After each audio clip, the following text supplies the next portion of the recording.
Well, welcome and greetings, everyone. Thanks for joining us for the webinar, Power to the People, Policing and Caribbean Autonomy in Nicaragua. Before I go ahead and get started with introducing all of our panelists and myself, let's first make sure that you can hear me and take care of some of the usual tech housekeeping stuff, right? That being said, let's go ahead and get started. My name is Aline Prata, and I am a Brazilian immigrant. I'm a graduate student. I am also the director of the Whatcom Peace and Justice Center, a small peace and justice nonprofit here in Bellingham, Washington. And I'm also moderating this panel as the representative of our Pacific Northwest Solidarity Network, which was not an organization, but a space founded earlier this year when Cindy from Seattle's Lilo and Barry from Corvallis Latin American Solidarity Committee and Jack from the Portland Central American Solidarity Committee reached out to the center and to many other organizations here in the Pacific Northwest to, first co-host a talk on sanctions within Corvallis, and also to continue that conversation and continue building relationships, alliances, some political cohesion in our region, and co-host educational opportunities like this one that share, that open the space for us to share our responses to all of these challenges that our orgs and also our communities here in the US and in the Global South are facing during these very challenging times. So the goal for today's event is really to start learning from our comrades in the Global South, and in this case in particular in Nicaragua, about alternatives to the US militarized police force, and hopefully kick off a series of events and opportunities for us to learn together. And that being said, it's important to ground us also in the reminder that we are on indigenous land. In my case, I am in Noxaco, Salish, and Lectamish people's land. And to remind us that settler colonialism is still an ongoing process, right? And that the displacement and dispossession of indigenous people here is intrinsically connected to the displacement and dispossession of people, of enslaved Black people from Africa. And that the policing has been used for a really long time to reinforce this occupying empire of slavery on these lands and the oppression of its people and of people around the world, right? So let's be grounded in this reminder that although there was lots of power in both the anti-Blackness and settler colonialism that founded this empire, there's so much more power in the solidarity that oppressed people when they come together have, right? Really, I was listening to a podcast hosted by the People's Forum in New York, which is where I had the chance to meet some of our amazing panelists of today, where Vijay Prashad reminds us that the opposite of imperialism is decolonial work. So let's let that ground our conversation and get us started. And with that, I'd like to start introducing some of our panelists. We'll have four main speakers for today: Aleyda, Lola, Betty, and Ajamu. Welcome, everyone. Aleyda Aragón is the founder of the Sandinista police after the triumph of the revolution.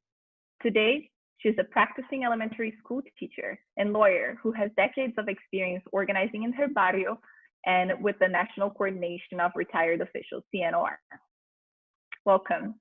Lola Esquivel is a member of the board of the Gloria Quintanilla Women's Cooperative, which is a part of the Rural Workers Association, or ATC.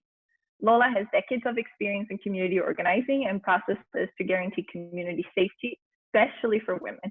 She has been a part of the volunteer police since age 14, providing support to the head of the women's police station. She represented women peasants in the national dialogue that took place during the 2018 coup attempt. Welcome in. Betty Rigby is an Afro-descendant woman from Biwi of the Nicaraguan Caribbean coast.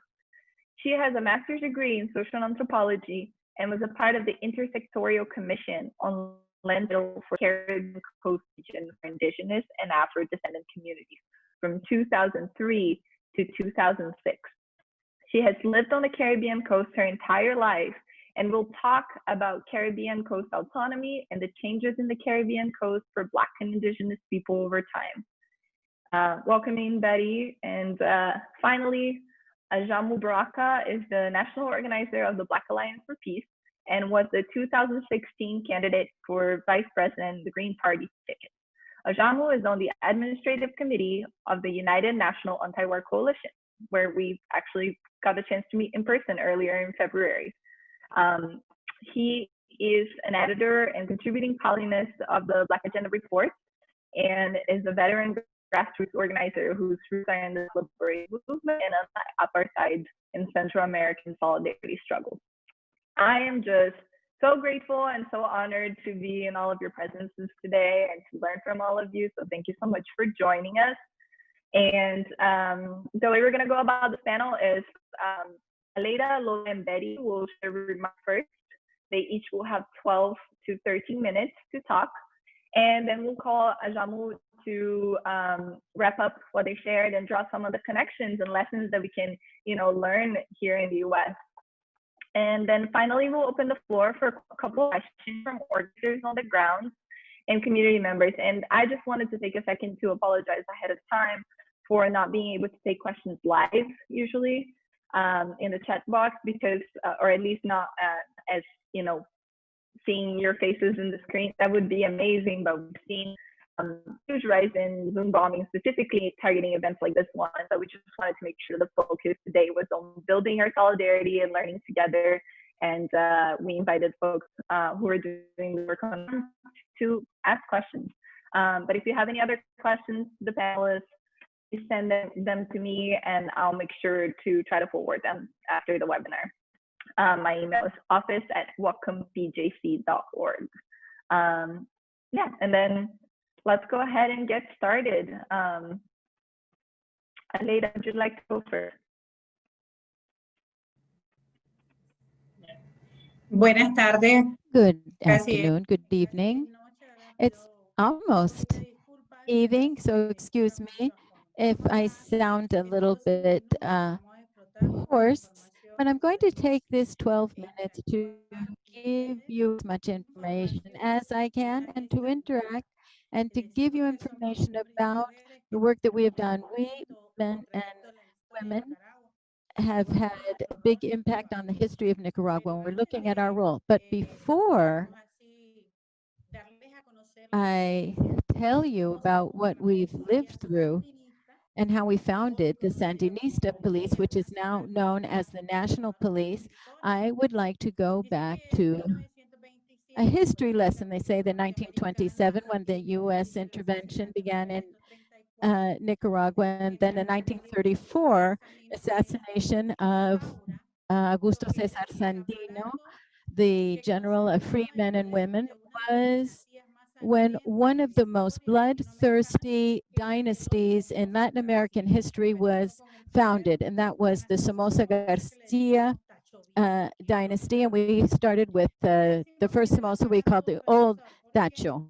And I wanted to tell you this because it was known that the National Guard that had been trained by Koreans, Israelis, and US troops comprised an elite that was in charge of what they said counterinsurgency. They had their famous EBI troops that violated all of the standards of Nicaraguan society at that point in time. Why do we say that they were the elite?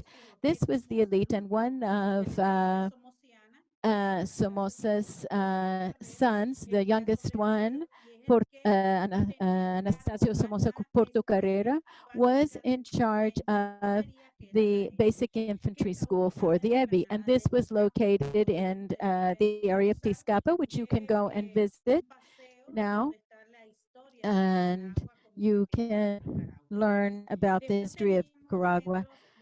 Managua is the capital of Nicaragua. And so he also founded the National Guard, that is the first Somoza Garcia. And this is what the area of Tizcapa was Somoza's bunker. And we now know it to be a the Tizcapa complex in 1956, when the first Somoza, the one who founded the dynasty, was assassinated. And then the repression against the Nicaraguan people increased, and then we began the heroic efforts of the Nicaraguan resistance with the founding of the Sandinista Front for National Liberation in 1960, and a lot of Nicaraguan blood was shed until this finally resulted in the triumph of the Sandinista Revolution in 1979. So what is the difference between this repressive apparatus and the current one? Let's say that on September 5th of 1979, after the revolutionary forces had taken over the entire country, we became aware of the need to establish a division of the men and women who had been fighting the war for revolution. And so on September 5th, 1979, we founded what we called the Sandinista Police. This was in the middle of our revolutionary efforts, and it was divided between the Sandinista People's Policía Sandinista Army and the Sandinista Police. And they set out to change the idea from the National Guard, which was a repression apparatus, to have a Sandinista police who was at the service of the people in order to ensure, above all, the basic rights and human rights, which is one of the main pillars of power to what people want to enjoy in life. So starting in 1979, this incipient police force logically did not have knowledge or the technical skills that all such institutions require. And so we began to export from our Panamanian brothers and sisters. They were the first ones who came to under General Torrijos to provide training. And so they brought some knowledge, how to put together the structures necessary to conduct police investigations, for example. So they were the first ones, they gave us the first uniforms that the police used, because ours was a police force made up of guerrilla fighters. And as is true of any city, there were sometimes there were street brawls, sometimes there were incidents of theft. So this is all the kind of things living. Later, 1980, the police and Comandante Tomas Borge, one of the 9 commanders of the revolution, began to give more shape to it by appointing the first chief of police, who was Commander René Vivas Lugo. René Vivas Lugo was a brigade commander, and he served from 1979 to 1982 as the chief of the National Police. And he also served another term later. And David Blanc was the second in charge, and also Enrique Smith. These were the 3 in charge of Managua and its municipal area. So, and there were also regional chiefs, because people need more services, the population and the citizens did.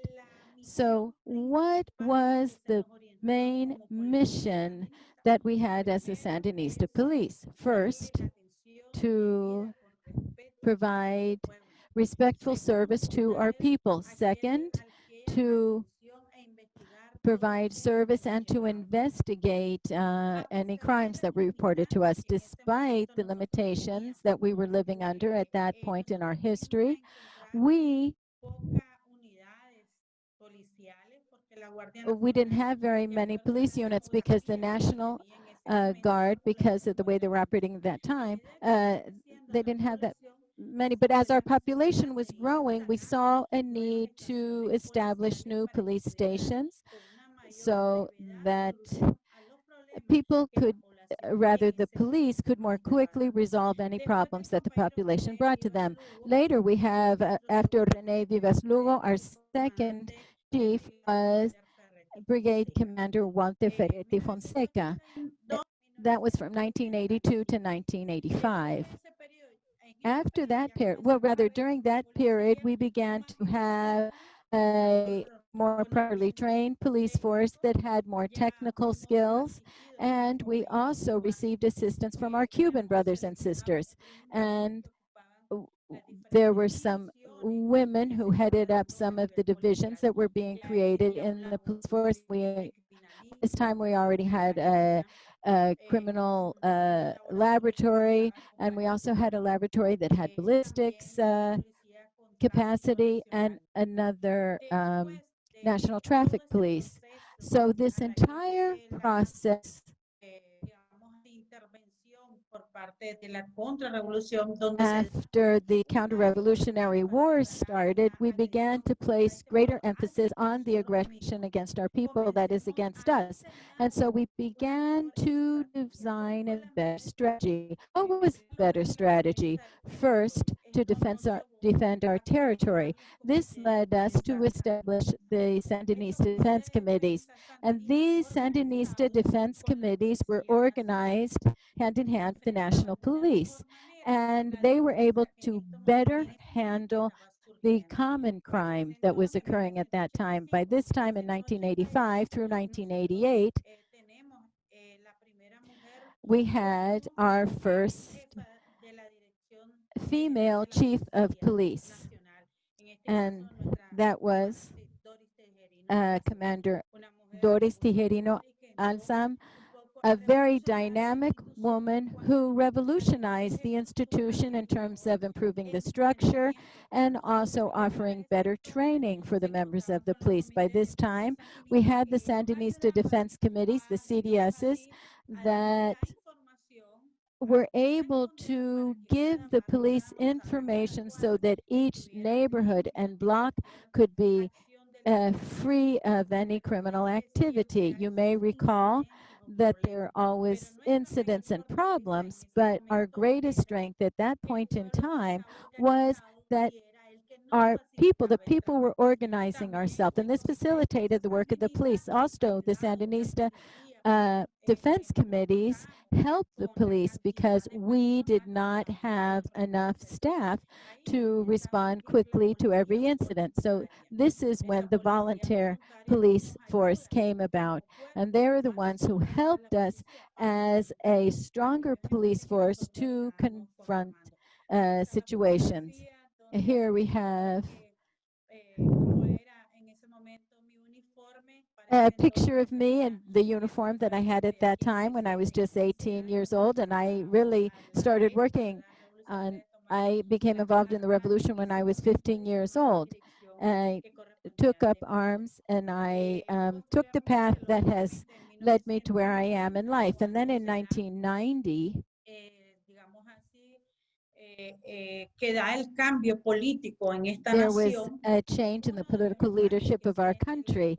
So our police force, the Sandinista police force, after 17 years, then we went through 17 years of neoliberal government. But the first thing that they did during the period of neoliberal government was lay off a lot of our police and military troops. So they were changing the internal structure of the police and also the Ministry of the Interior that was in charge of the police force. So after that, I could say that one of the first things that Violeta Barrios de Chamorro, the president who was elected in 1990, was to eliminate the information that we had as an institution. At that point, the vision of serving the people disappeared, and some strange words began to appear, such as to professionalize the institution. This professionalization of the institution really trashed the vision that we had as were founded as a police force, which was to serve the people with love and to serve our nation, because this is when the police force had more of a mentality of, first of all, put their personal benefits first and the needs of the people last. So that devastated the police force, because we still, after 2016, when we really once again took up the attitude of the National Police serving people, the current chief of police that we have, we now have more of an idea of nation building. Here's a photograph. I have my colleagues there that I was had the pleasure of serving in the army with as well. And there you can see our uniforms, and this is the volunteers in the People's Militias. I have to say that I'm very proud to have participated in this police force, and now I am enjoying civilian life, but I'm still serving my people in the Ministry of Education and also as an attorney. But since I am retired from the police force, I still am very active in the defense of our people. My colleague Lola is going to tell you a little bit about the militias. We are women who are very grateful to the Sandinista People's Revolution, because it gave us this legacy of being empowered women who have had a military life, and we continue to move forward to serve for the people and with the people. That's what our police force was created for.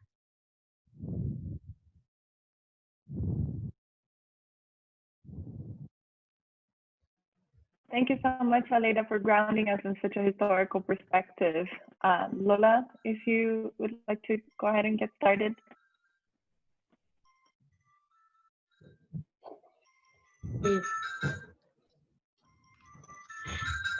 Buenas tardes, ¿verdad? Buenas noches ya. Good afternoon, or good evening, rather. It is a pleasure to be participating in this event. And I'm going to speak briefly because, as Aleyda said, this is just a summary of all that we have to tell you. I'm going to tell you about the women who are involved in social movements in the countryside and also in the volunteer police. And then I'm going to talk to you a little bit about everything that has to do with safety and security in the countryside. And so as was mentioned, I joined the Rural Workers Association when I was 14 years old. I also learned to read and write there.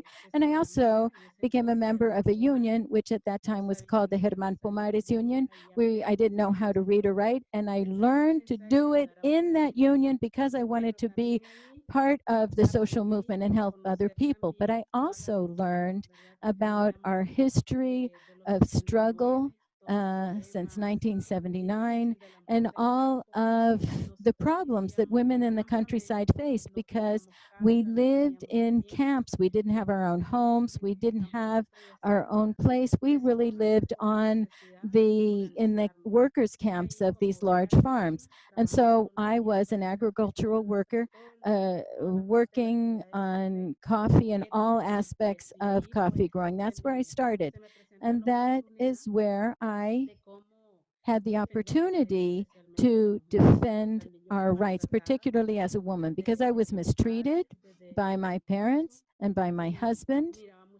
And I saw a lot of injustice in the farm where I worked. And this motivated me to get on a path to use humanistic tactics to defend women's rights and also our labor rights, and how to form a union and how to defend women's rights. Because we should recall that in 1983, we women weren't voting. We didn't have a right to equal pay. And so all of this is what led us to prepare and to keep struggling. And this is when I managed to get the position of Secretary for Women of the Rural Workers Association. And this allowed me to work with 40 women in the countryside on this farm. And this also allowed us to work our land, that is, as workers. but we became familiar with the famous red and black. We started at 6 a.m. and left at 4 p.m. And we did this on a volunteer basis because we had to increase production, because a lot of men had to go off to the war to fight against the Contras. And we had to stay on the farm, making sure that production would not fall. So we were not firing bullets on the battlefield, but we were very much part of the war, keeping up production on the farm. So this is something, I remember these sacrifices, and these are examples for young people who are part of this organization, and this helps young women to get organized and to see that we are valuable and we can do this. A la policía voluntaria.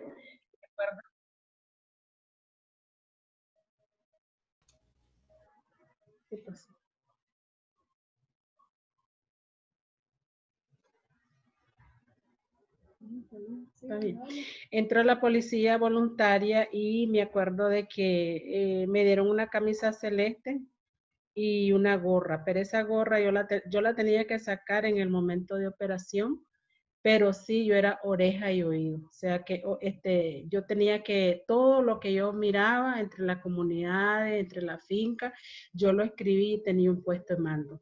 Entonces allí íbamos arrancándonos. Si alguien se daba cuenta, pues seguro que me iban a malmatar. Pero como era, como decía la compañera Aleyda, era un equipo, un circuito, pues, que era pasado, podía llevar unas tortillas y llevaba el papelito. Entonces allí donde yo empiezo toda la parte And so that's when I start supporting the Women's Commission. And of all of that, it was the most important part, because in the 90s, it was very difficult. We had President Violeta Chamorro. And when it came with we lost so much that we had gained during the agrarian reform, but then also many women suffered violence. And so in the municipal team, I was part of a commission, institutional commission that was based on gender. It was the first time I had seen something that was gender-based. And I was participating with the women from the field, the Association of Women from the Fields in UNAPA, the Attorney General, and the Minet, and the police, and the jury. And that's where we saw the comisaria, but not just on the municipal level. We also had to be in about 30 communities forming the commissions. It was difficult. There were women who arrived fleeing because of the violence that we were suffering against women. We didn't have a right to organize. However, bit by bit, we started forming 5-person committees so that they themselves could let us know if there were violence against women, if there was a child who was left behind, if there was anything that was going on in the community or in the neighborhood. And that is where we were able to do advocacy on the department level. We took a letter to Neo Francisco, and we formed the Commission of Women in El Crucero, and I'm really proud to have been part of that effort that, God willing, and thanks to God, it continues. And I am not part of it, but there are other compañeras who are trained young women. This also allows us to coordinate with the prosecutor's office and with the judge. If a woman had 8 or 9 children with no birth certificate, we would go there, and then those children got the certification through this very commission, and that allowed us to really develop. I'd like to tell you as well that at 56 years of age, I belong to a national commission of the internal police forces, and I work in coordination with the national police and with the army and with the national commander for security in rural areas. And why is that important today? Because we're talking about the environment, we're talking about the violations of women and of assaults. of the young folks so that they don't get lost in drugs and alcohol. And I feel proud. And I think I'm going to leave this world doing that work. And I'm very proud to be part of that commission. I like to do it. It's something really beautiful because when something comes out of your heart, which is what happens when you're part of the volunteer police force, it's something that you do with love, but it also creates a change. Not for a family, not just for the woman or the child, but for a whole family. In my community, in 2010, I got 79 families to sign the document. And of those, there were 50 men who did not want to sign because they wanted to have taverns and gambling in the community. And so we said, well, if you want to do that, then we're not going to participate. And so we have been able to, since, have a community that is safe and healthy and alcohol free. And why is that? Because you know that when men drink, they spend the family's income on alcohol instead of food. So with rural workers, and I was out there worker, that was then, but now I'm a treasurer of our cooperative, and it is really the center of the community and of this the municipality. And so, you know, we highlight the right of women to defend ourselves of the police commissions because it's very important. And also everything related to security in rural areas.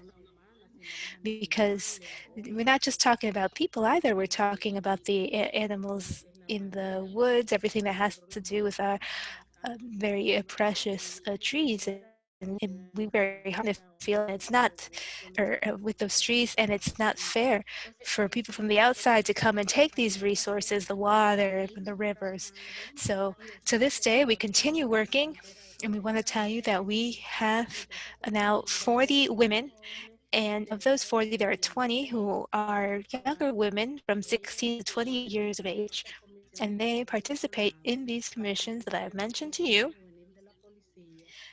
and also with the ones for youth in the police force, also with women, and with the prosecutor's office, because these are the only ways that we can see that in the community, we are really the eyes and ears of informing something that is attacking or something that is injuring humans and fauna or the environment, because we as women also produce the food that we eat, and if we don't take care of Mother Earth, you know, what are we going, what's going to nourish us? So I want to say that at 14 years of age, I entered, and that was really my school. That was my training. And you can ask me, you know, I have a piece of paper that says that, and I don't. Really, I have learned things empirically, and I like to protect rights and go to the courts and do this and that and be active. So thanks to women in the rural areas and to my cooperative, we're now 49 women, and now 60% of the women in the cooperative are younger women, which has allowed us to work even more every day. And I also want to say that here in Nicaragua, the current police forces, I want to highlight that our families, and I'll give you an example. I have a brother who entered the police forces, or rather the army, and has been there for 5 years. I have another brother that got into the police forces. So what do I want to say by that? That there are people who are going into these forces with a very clear conscience and who are committed to the rights of people. And I think that in this commission, that's what we're really about. That's what we talk about, because we can't have someone included if we don't know where they're from. So that's why it's a volunteer labor that you offer with love. And I want to say that I really thank you for having listened to me. If you have some kind of question, I'm happy to address it. And thank you so much for having invited me. Thanks, Aleyda.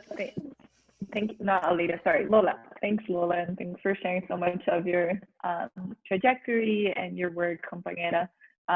Let's go ahead and pass this to Betty.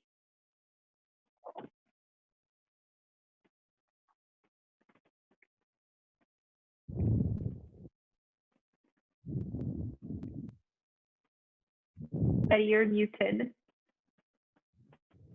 Betty? Good evening. First of all, I wish to extend very warm greetings to everyone watching this, and particularly to all the people and organizations in the United States who have expressed their solidarity in Nicaragua. I also thank you very much for the invitation to be part of this conversation. I'm going to tell you a little bit about the autonomy in Nicaragua from my own experience as an Afro-descendant woman. And for this purpose, I need to go back a little bit to the historic context. I've tried to give it a chronological sequence to help you understand the context in which the autonomy came about. There are social and cultural differences amongst the Nicaraguan population between those on the Pacific side and those on the Caribbean side, both in terms of language and in their worldview or cosmovision. In the Pacific, people speak primarily Spanish, but in the autonomous region, indigenous languages and Creole English are what dominate. So these social and cultural differences have come about as the result of the unique historical development after 113 years, and then you're going to understand why this is so, led to the establishment of two autonomous regions. The two autonomous regions of the northern and southern part of the Caribbean coast were created for administrative purposes. The city of Bilwi, where I am from, and Bluefields are the administrative seats of the two respective regions. The North Caribbean Autonomous Region is in the northern area, and it's divided amongst ethnic and indigenous groups. 72.3% Mestizo, 21% Mestizo, or people who speak Spanish, and Creoles make up 5.7% of the population. The indigenous people are 0.3%. When I say indigenous, that's Sumo Mayagna. The prevailing language in the northern region is Miskito, followed by Spanish, and then by Creole English. Now, to introduce the autonomy to you, I want to explain a little bit the history of the Caribbean coast and highlight a few historic events that will enable you to understand the long path followed by the indigenous and non-indigenous and Afro-descendant peoples, and why history led to the autonomy.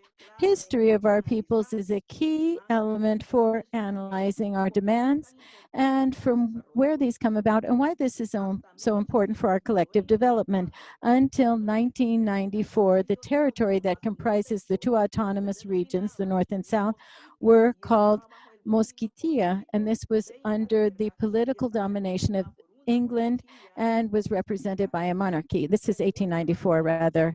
And there was a Mosquito king. After several attempts, Spain finally was able to take over control of it by forcing the English forces to leave the region and progressively weakening this structure of governance under the Mosquito king, which up until then had been working fairly well. This is actually at the end of the 18th century. But this did not completely disappear because Spain did not completely reject that structure.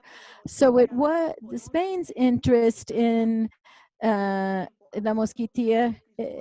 It dates back to the fourth trip by Christopher Columbus, who got trapped in a storm and went into the Coco River and named that Cape Gracias a Dios. Later, Spain settled on the Pacific side of Nicaragua.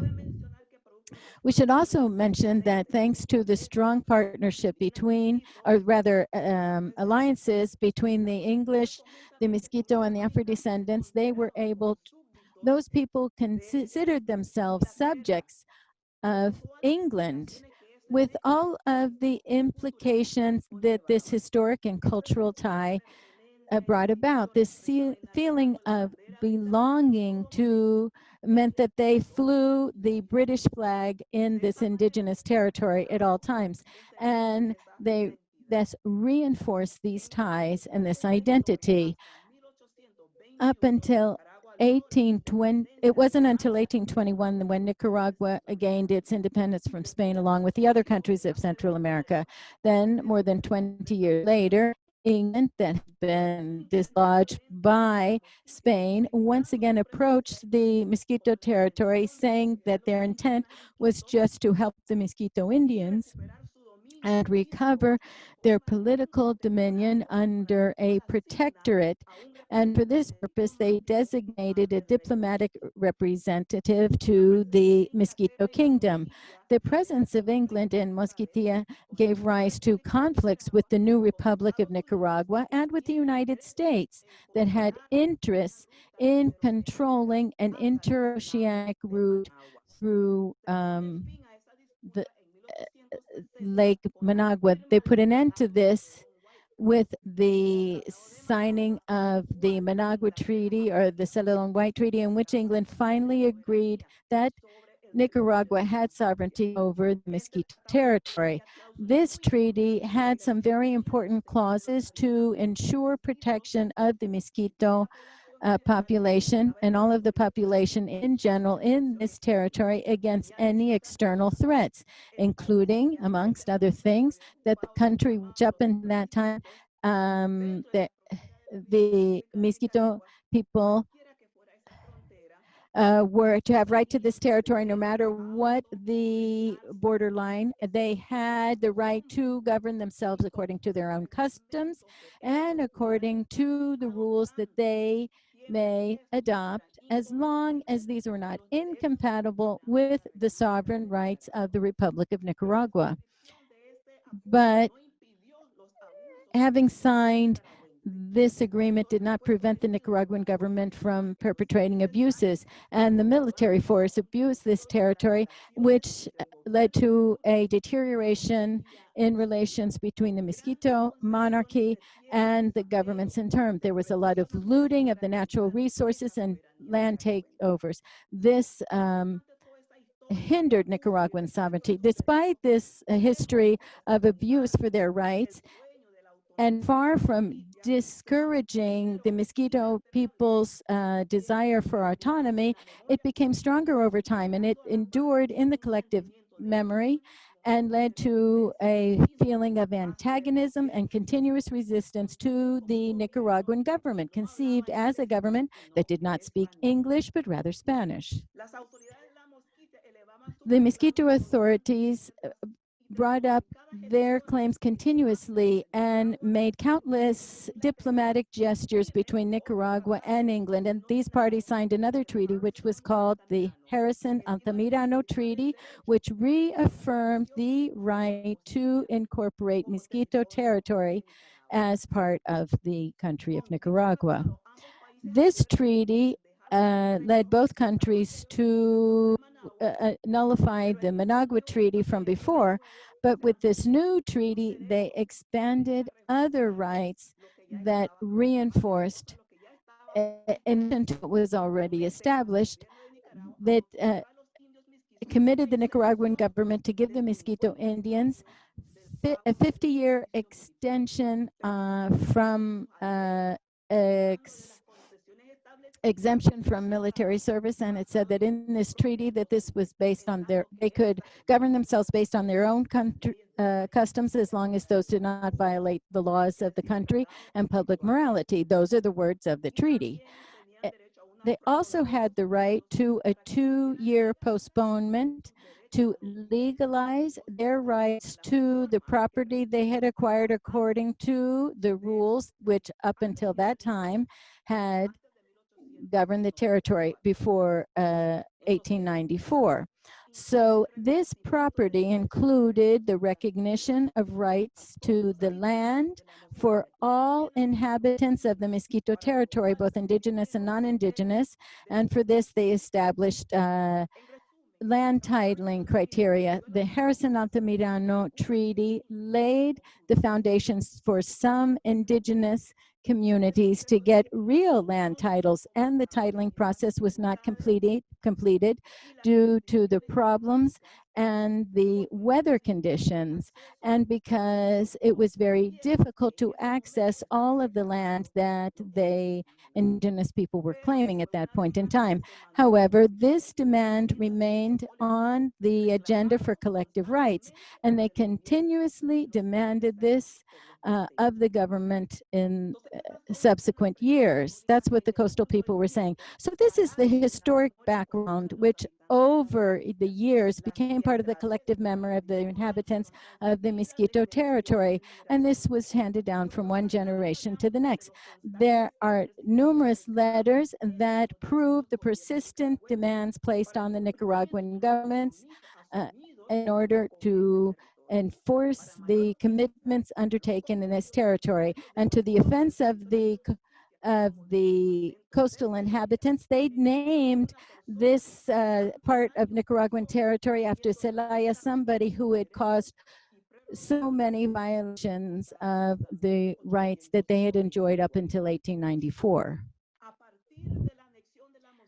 After the annexation of the Mosquito territory into the rest of Nicaragua, that opened the doors to exaggerated and indiscriminate exploitation of the natural resources, extensive virgin pine forests, a beautiful mahogany forest, and all of this was in the hands of foreign logging companies. Bilwi also did not escape these major concessions that were under the Somoza government, and which served the purposes of enriching large multinational corporations by establishing economic enclaves. We should point out that in the specific case of the concessions extended in Bilwi, the concessions were made by the indigenous community of Prata. They exercise their right to obtain a real title under the Harrison-Altamirano Treaty, and they signed this with some American companies for the extraction of pine trees by paying something to rent the land. In terms of mining concessions, these transactions were done directly with Somoza's government in areas now known as the Mining Triangle, which is comprised of Bonanza, Rosita, and Ciuna, 3 mining towns. The presence of these companies in the Northern Caribbean created the false sense of economic well-being, which seems stable, but had tremendous social and cultural consequences on the lifestyle of the coastal people, particularly the most vulnerable people who are the indigenous people. Far from bringing about real and sustainable social change, it created tremendous dependence after the introduction of consumer goods, which were purchased by workers through the company stores. And so they were continuously in debt with these multinational companies. And so they had a complete takeover of the local economy.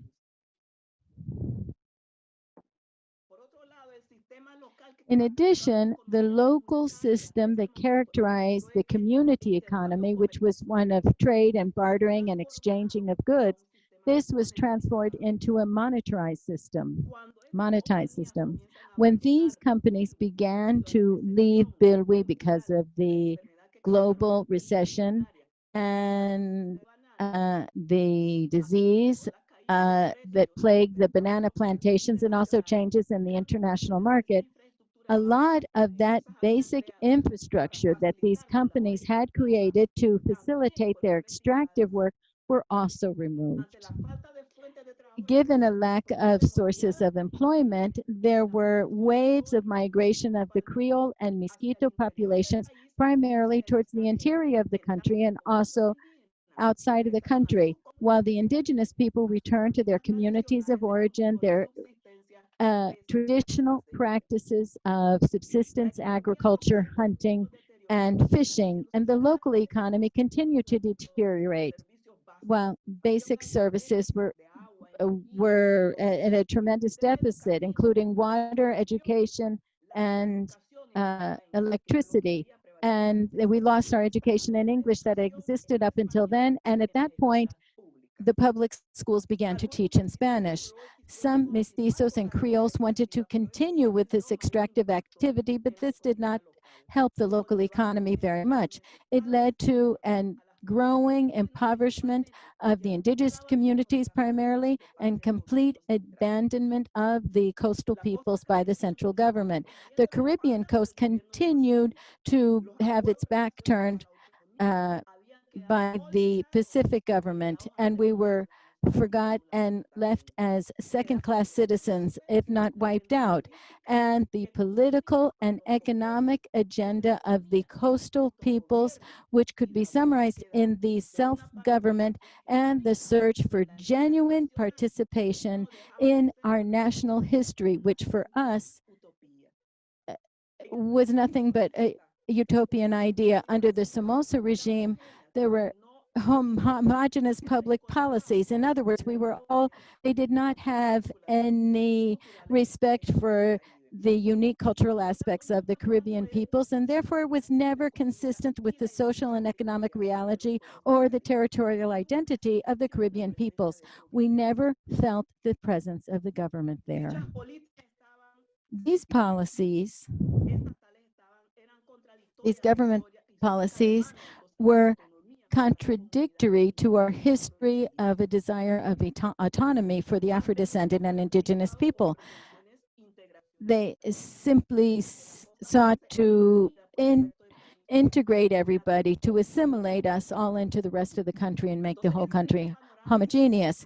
So that is what existed until the triumph of the Sandinista revolution in 1979. And from my experience, it created great expectations amongst the coastal peoples and primarily amongst the youth people, given the way that they got involved in the revolutionary process.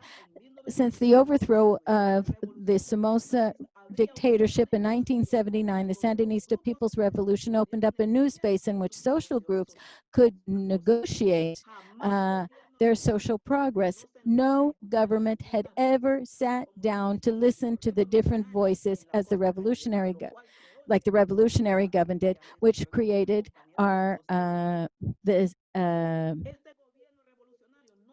the Sandinista defense groups. And we learned about the Caribbean people and all of our historic baggage that led to the systematic exclusion of us from the life of the country. And they instituted, so the social and educational programs did not meet people's expectations quickly enough.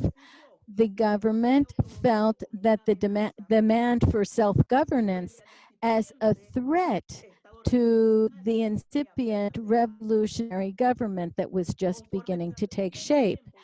As time went by, and since the aspirations for autonomy did not take place, this affected our relations with the revolutionary government. And also sectors of the opposition in the Pacific took advantage of this. And this became intensified on the coast, and this meant that thousands of indigenous people crossed the border into Honduras to join the counter-revolution, the Contras. The war of the 1980s significantly limited the continuity of the government's programs, such as reestablishment of basic services. That's the major demand of the Caribbean people at that time, the extreme poverty that we were living in. And during this time, while the indigenous people continued to demand autonomy from the Nicaraguan state, and they continued to insist on their social and cultural rights, these were some of the fundamental pillars of people and also access to our ancestral lands. These are things that they could never accomplish with previous governments. In 1986, that was an important milestone in this history, because this is when, for the first time, the government incorporated into the National Constitution of Nicaragua the existence of indigenous and Afro-descendant peoples. So that conflict, the entire Contra war, This low-intensity warfare with the led to the approval of the Autonomy statute, which is also understood as the law of '88. This led to a relative peace and brought about not only the first people to lay down their arms who would join the Contra forces, but also the repatriation of hundreds of civilians who had taken refuge in Honduras and Costa Rica. All of this created a favorable climate to hear firsthand about our proposals. And I must say that before the approval of this law, an entire social and political platform was put together through the creation of a National Autonomy Commission comprised of residents of the coast, representatives of the government, as well as regional government representatives who all spoke to the population and opened up this process of consultation on the legal framework of this process. And all of this was done with the indigenous people. Comandante Tomas Borge sat there. I remember it very well because I had the honor of being there with him. So this all was very key as part of our need to reach consensus amongst the various proposals that had to take into account the demands of different social sectors and who were caught up on both ideological and ethnic reasons. So this was a very delicate subject at this point in time. In 1987, from my viewpoint, the revolutionary government placed a very big political bet that no Nicaraguan government had done before that. And they trusted us with autonomy, moved by their own revolutionary principles, and perhaps because of the very deep appreciation of the terrible human conditions in which the Nicaraguan Caribbean coast lived in 1979. And so they established a very strong political and moral ties with the cause of autonomy. In 1990, the revolutionary government lost the elections and the autonomy stagnated for 16 years under the neoliberal administrations. Thus, the first Thank you so much for offering us your remarks. I apologize for having to interrupt you right now, but we want to give some time for questions so that we can hopefully cover some of that more recent history that you're going to cover. Seguro que sí. Thanks. Now I wanted to call in Ajamu to do some of his wrapping up and, collecting some of the lessons from what all the sisters shared today. You there? Yes, I am. Hi. Thank you. Thank you so much. And I really appreciate this opportunity. I'm honored to have a chance to share this program with these very powerful women from Nicaragua. It really reminds me of the experiences I had in that country, a very special country for me back in the 1980s, going through many of these struggles that we have talked about briefly on this call. I'm going to abbreviate my comments. I know that people really want to get into asking questions from our comrades from the country, but just let me briefly just touch on a few points that I heard and to lay out what I think we need to think about, those of us who are in the U.S. It's really important, Comrade Aleyda, in sharing the experience of establishing a national police force in Nicaragua, reminded us of something very important, that this police force established in that country was a police force that came out of a process, a revolutionary process, a process in which there was an alteration in the relationship between the people and the representatives of public safety in that country. That relationship changed because the state changed. And that's important for us to understand that when we talk about changing the relationship between the communities and the police. We have to understand that the police are an apparatus of the state.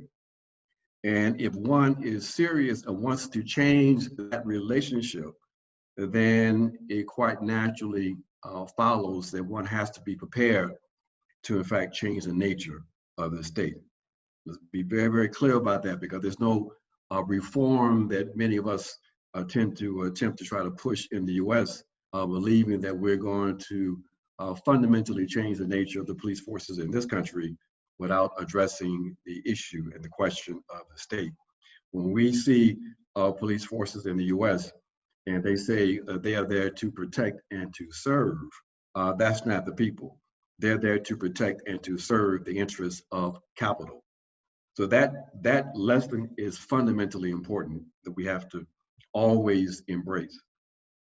Comrade Lola shared with us another connecting issue, another connecting element of this change relationship, and that is when you go through a revolutionary process, when you construct new institutions, when you are going through a process of transforming yourself and your society, then consciousness changes.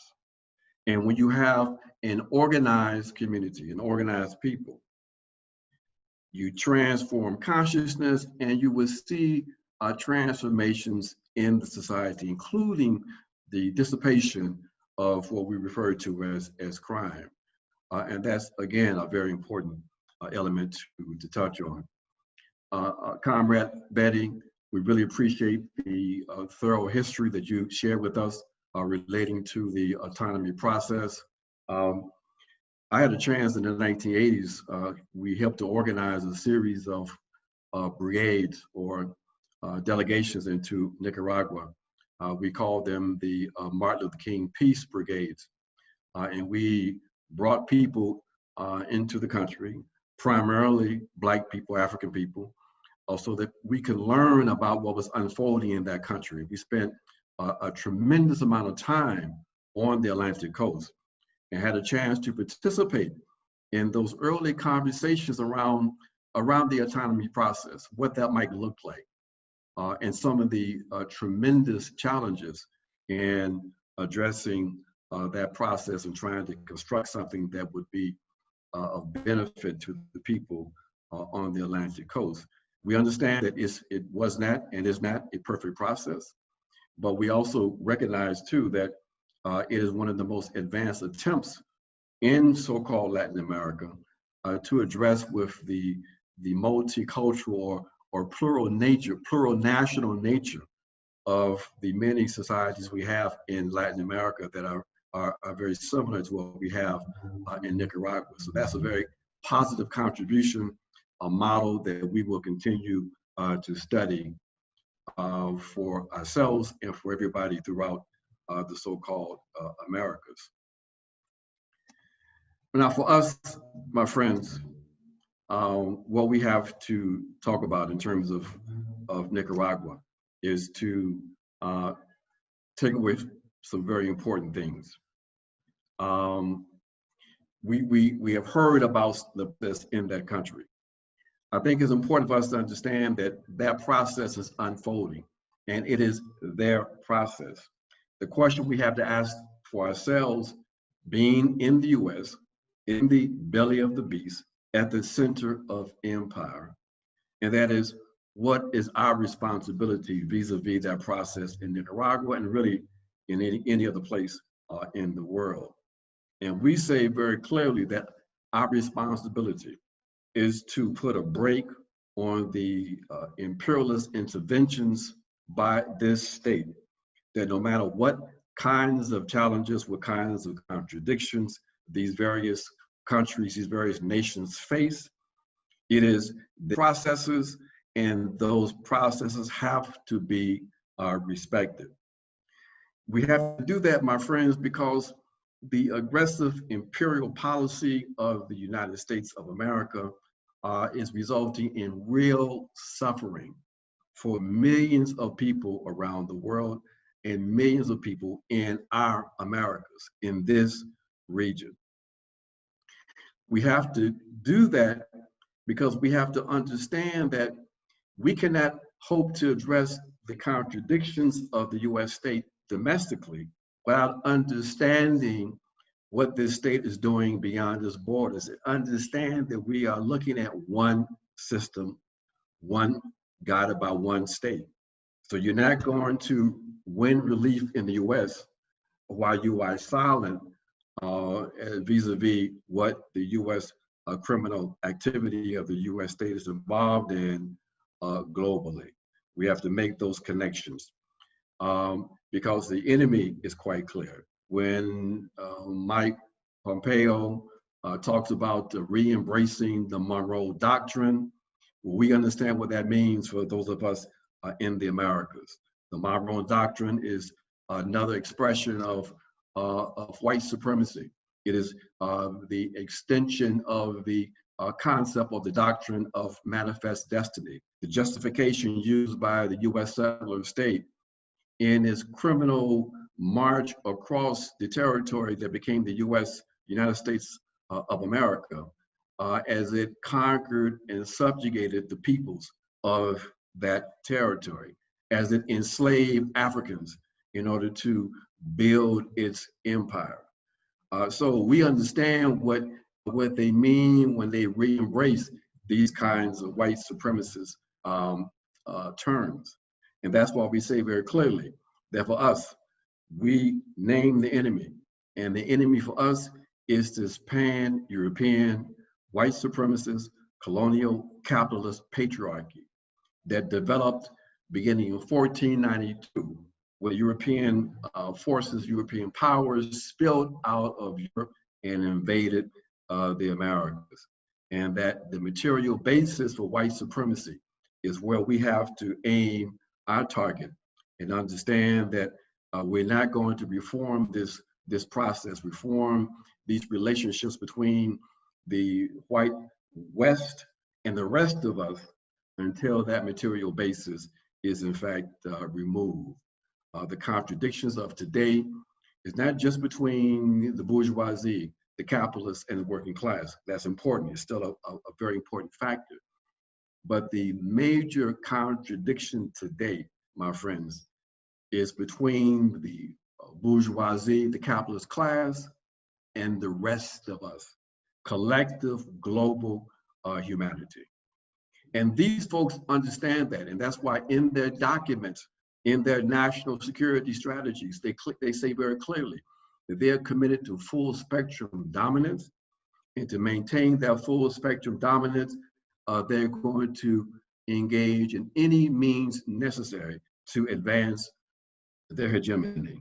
And we have to be just as serious, in fact, more serious than those forces. So my friends, our response has to be to oppose all US interventions and the ideological justifications for those interventions. It is a contradiction. It's almost irrational to hear people talk about in the US their concern for some supposed Russian interventions into the so-called US democracy, a democracy that doesn't exist, and then turn around and talk about how they're going to ensure who governs in Venezuela, or to slap punitive sanctions against the people of Nicaragua with no opposition from progressive and radical forces in the US. It is a contradiction that we've got to address, and address it very clearly. We say, my friends, we have to proclaim that our region should be a zone of peace, to allow the people of this region to demilitarize and to build their own societies along their own lines. Those are our responsibilities being here in this belly of the beast, but being part of the Americas. And we say we have to develop an American-wide consciousnly. So for those of us in the Black Alliance for Peace, be clear about what we need to do. We've got to build a process for peace. But we understand that there could be no peace without justice. And for justice, one has to fight for it. So my friends, we say that as human beings, we understand that we cannot determine the conditions that we are born into, but we can choose how we relate to those conditions. And for those of us who have been born into this life of colonialism, oppression, I am proud to stand with the people of Nicaragua who have chosen to fight and to win. And together, we in fact will win and will build a new society in Nicaragua, a new society for ourselves, and a new world for collective humanity. Thank you so much. Thank you, Ajamu, and thanks to all the panelists for your incredible remarks and to ground us really in this like internationalist and intersectional analysis of what solidarity looks like and what combating, you know, imperialism looks like, and how much we can learn from all of you. For now, we just have 15 minutes left for questions. I know it's not too much, but I wanted to invite Lamarra to ask our first question. Yep, just give me 1 second as I pull up my question. Well, yeah, I think one question I have just from listening to the conversation is that here in the US, the police have such a specific history around one being patrols that would return enslaved people back to bondage, or return any African person or put any African person into bondage, whether they were previously enslaved or not, right? There's numerous cases of that, as well as keeping indigenous people outside of new United States of America settlements. So with that history, I have a hard time reimagining the police as being able to do anything else within the context of the United States. So I'm wondering, from what I heard, how people employ radical imagination to think of the police as an apparatus that wasn't part of white supremacist capitalist, this heteropatriarchal state. Yeah. And are you directing that to one of the specific panelists? Yeah, anybody to the panelists, anybody who would like to answer. But yeah, I mean, to the panelists, the people who spoke earlier, I'm mostly interested in what they have to say. So, yeah.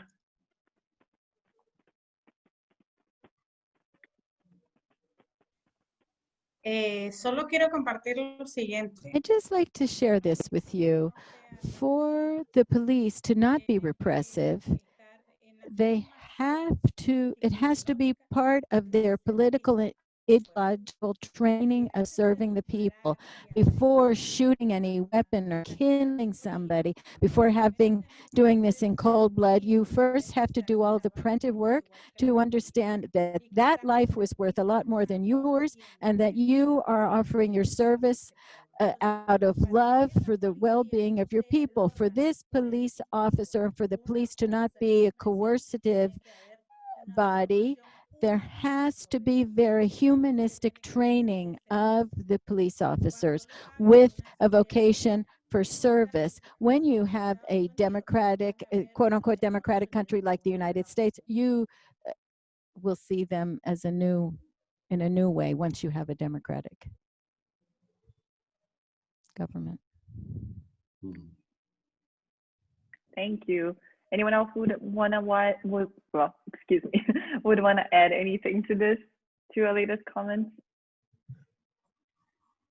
Just very briefly, that basically the way we imagine new policing is to imagine that we don't have a colonial capitalist order.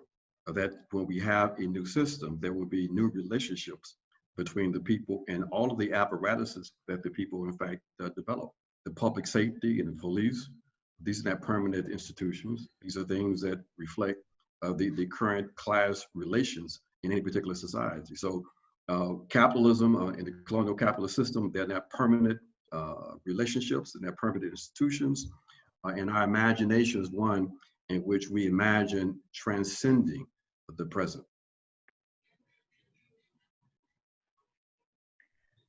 Thank you. Now I'd like to invite Queshia. Can you introduce yourself and share your question?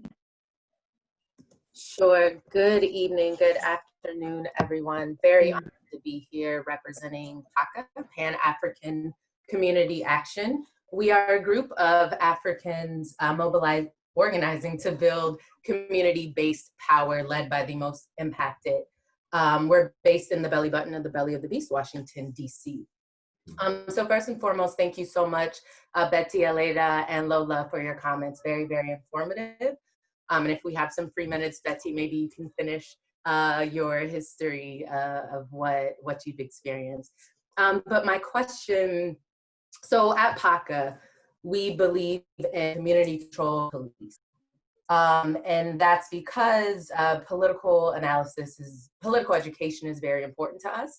And one of our analysis is that Africans in the US are still a part of a domestic colony. And as Ajamu's comments mentioned earlier, law enforcement and police, their main goal is to continue this neo-colonial relationship by protecting and serving private property and the elite, not necessarily the people, which is the opposite of what Aleyda was speaking about in her original comments.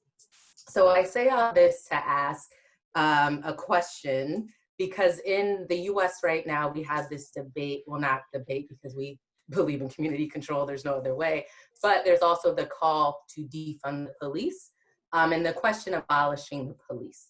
So in your real life experiences, your lived experiences, how realistic do you think this abolish the police position is? Thank you. Queshia, thank you for your question. Can you clarify if you're directing it to a particular panelist or to all of them broadly? Initially, maybe Aleyda and Lola, but I would also like to hear Betty's perspective, especially coming from indigenous communities, because we often don't hear about that, so thank you. Great, let's do that.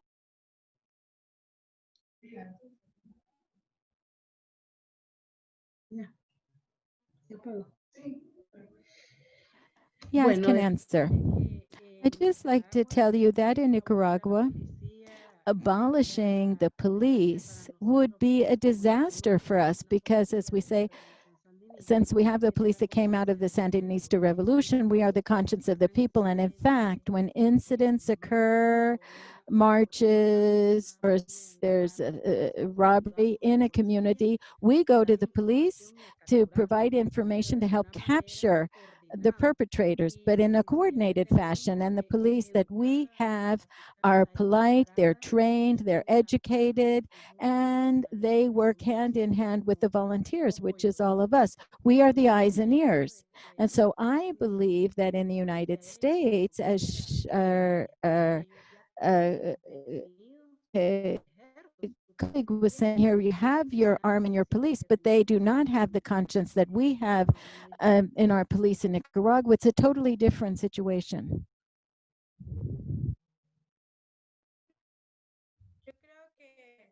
I think that I can just add to what Lola was saying. You have to change the government's attitude, the attitude of the state. Now, the institution itself must exist, but what has to change is the vision. We have managed to get the population come closer to the police because you need to have that communication with the people.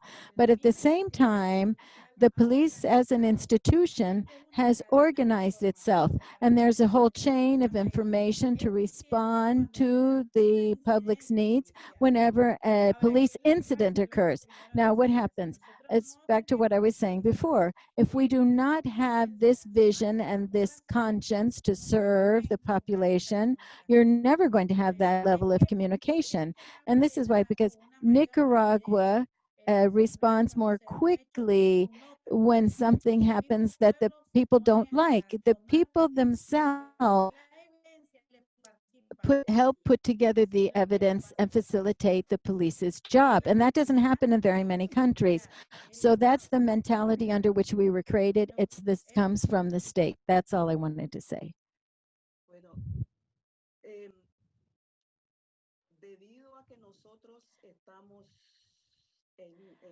Since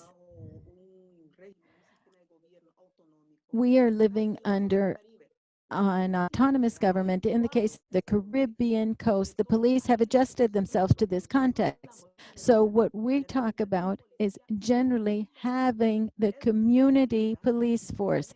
This means, for example, in the urban areas, in residential neighborhoods, there is one police officer assigned to each neighborhood. And in the case of the communities, there's also a sector police officer, they're called. So what is the advantage of having this kind of police? I fully agree with the colleague who spoke before me, and that thinking of abolishing the police would be the biggest disaster for citizen security, for crime in our country. For example, in our communities, the police are supported by the indigenous community structure.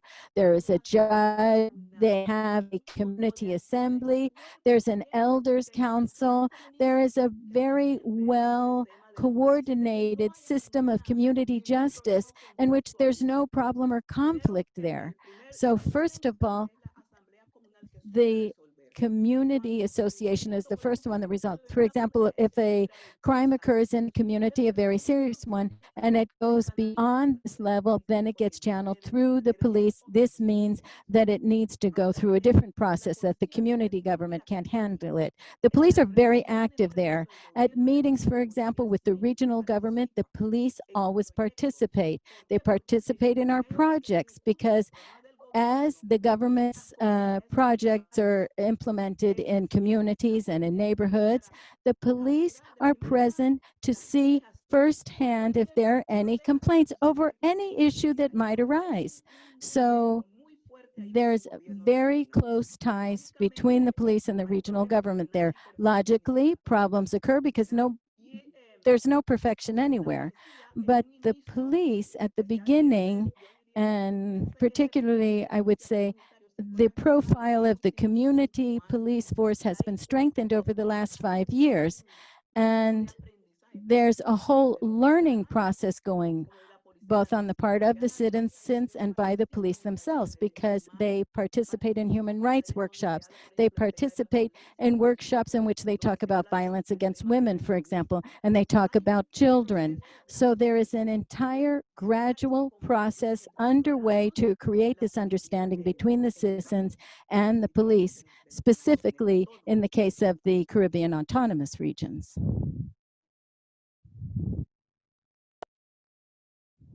Great, thank you, Betty. Now we're going a little I don't bit know over if I could say something. Who is this? I just wanted to add something to make sure that we understand this. In the hierarchy of the police, we have the police bureau, and then we have the police stations. These police stations have sector chiefs. The sector chiefs are directed by, or they cover a certain number of neighborhoods. Each sector chief demographically knows what they've got. They know how many bars there are, how many schools, what are the dangers that exist in the sectors that they cover. Each territorial unit, each district, which is divided into departments or communities, each community is divided and they have a territorial unit, and they meet with the various institutions to discuss the problems that they're confronting, and they work together, police, government institutions, and the population, to decide what should be done to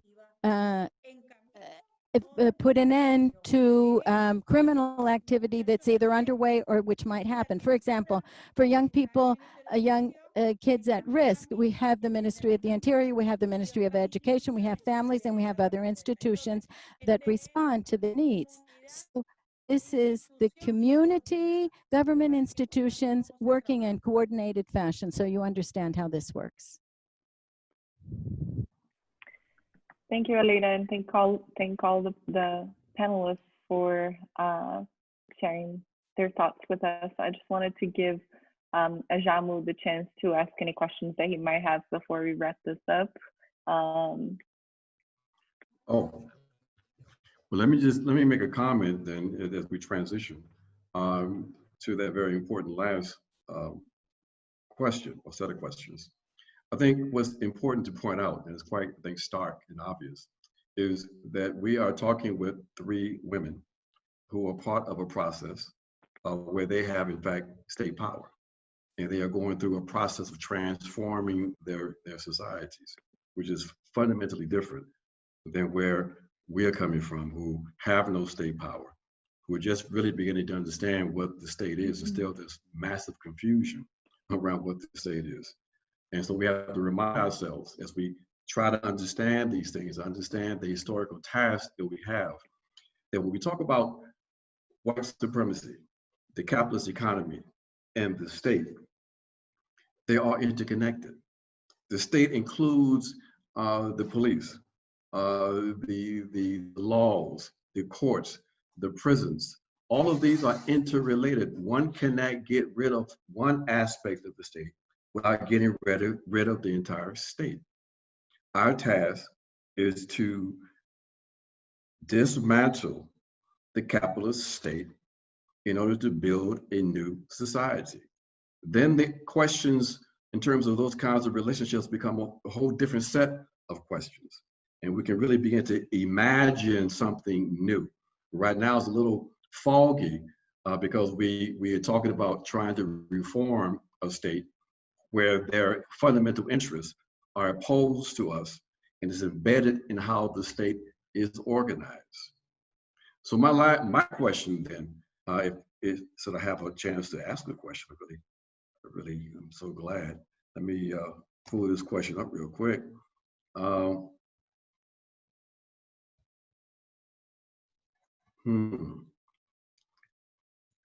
Okay, I got a question. This might be a lot for the last few minutes. Let me ask this. Let me ask the panelists from Nicaragua. What would they say to us as activists in the U.S.? What do they see as our responsibility, our task, vis-a-vis the process that's unfolding in Nicaragua, especially as it relates to issues like sanctions and the subversion that we know was targeted to that country. So that's the question that I would raise to our friends who have imparted so much information to us from Nicaragua. Tell us what you believe that we should do, or suggest what you think we should be trying to do to assist the process, not only in Nicaragua, but really throughout the world.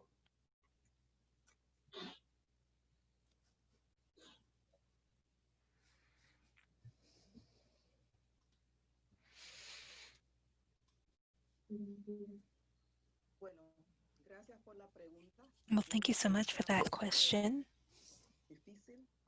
It's a bit of a hard question for me, but what I would recommend,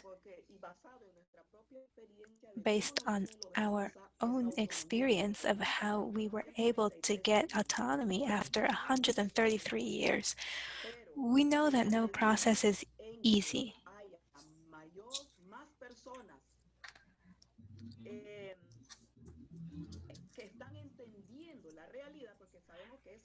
But as long as you have more people who are understanding the reality, because we know how it can be skewed in an international context.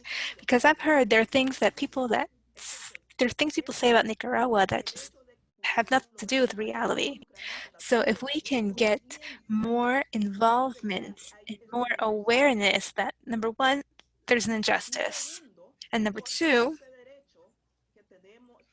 that the right that each country has of resolving their own problems, we also have to understand that there has to be more information about that reality. And that's always going to depend on there being the will to know it and accept it, because the international context is very polarized. in the realm of ideas and of what actually happens in countries.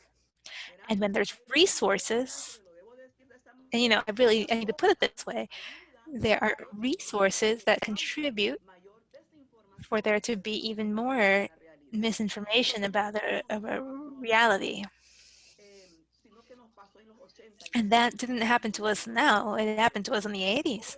And that was very difficult for Nicaragua because Nicaragua was not able to, just lift its head because it was so busy uh, myth busting. I remember I had to go to a particular community to collect information because the word was that they had killed everyone there, and it wasn't true.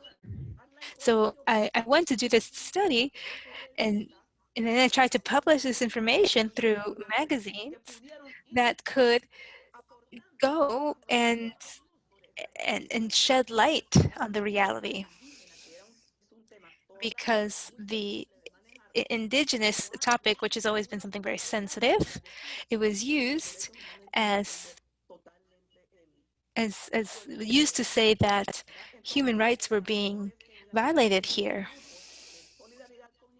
So these groups of solidarity with Nicaragua, as they go expand, it's very important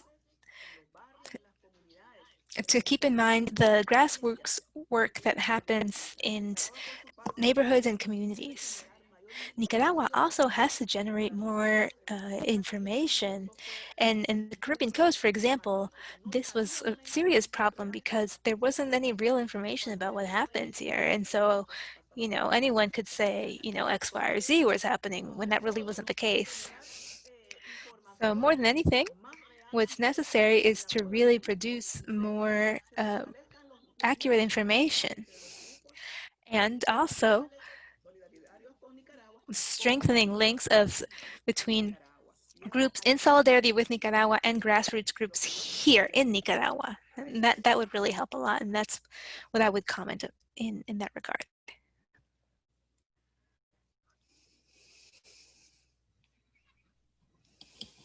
Lola, you're muted.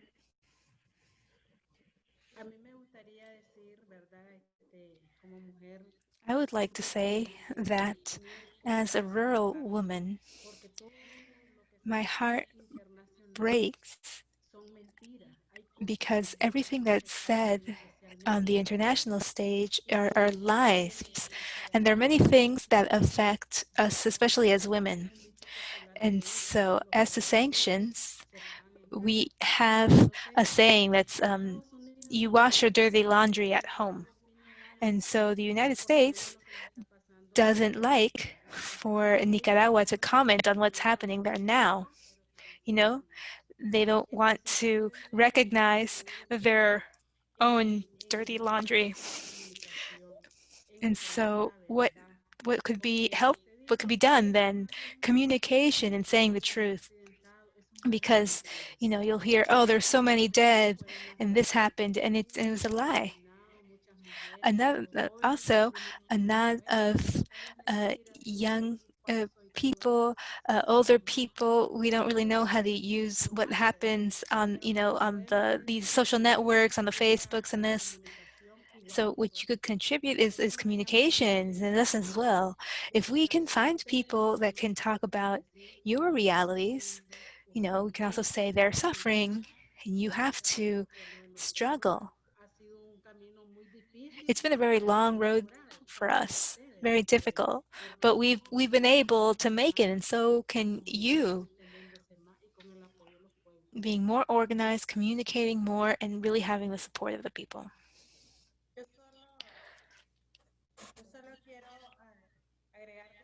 I just want to add two things. Nicaragua wants peace. Throughout history, Nicaragua has shown that it must defend itself. In the 1980s, the United States itself fomented a war against us where 150,000 lives were lost. And 16 years were taken away from us. everything that we had been able to accomplish in terms of health and education and protecting the lands. And now, with lies, they have made us believe so much false news. And we have a new revolutionary process. And no one talks about all of the new hospitals, the infrastructure, the schools, the snacks in the school, the women's commissions, of how we women have a judicial framework that protects us, a new code for the rights of children. This isn't talked about. So really the call is for you and everyone who has the opportunity to do so,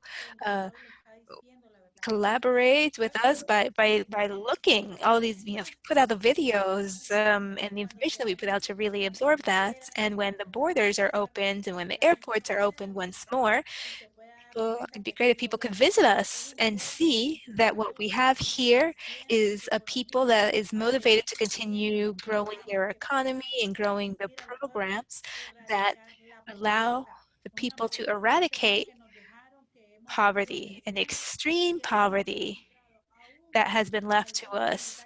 And we have even shown the International Monetary Fund that we have been very clear of have a very clear accounting. So the call is visit Nicaragua. We want peace. We want to be in peace. People who are asking for sanctions, it's not for a particular person. It's for the people, and they want to harm us. But this country has shown historically, because we've had a blockade in the 1980s, but we were able to overcome it because we are people in struggle and will continue to be.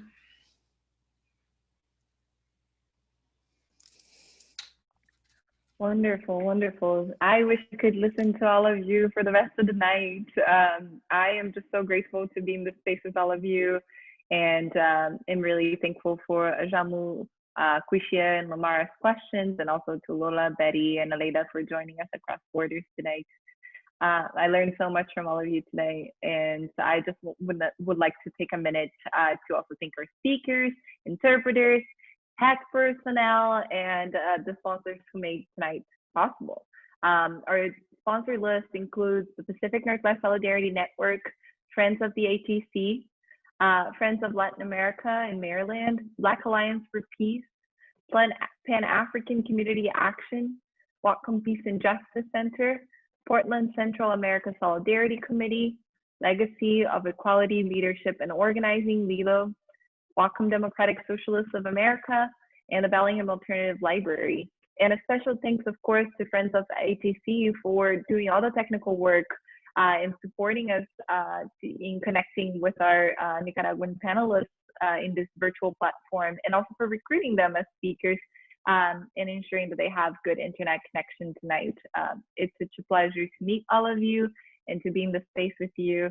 Thank you so much, and let's keep learning together, right? Thank you.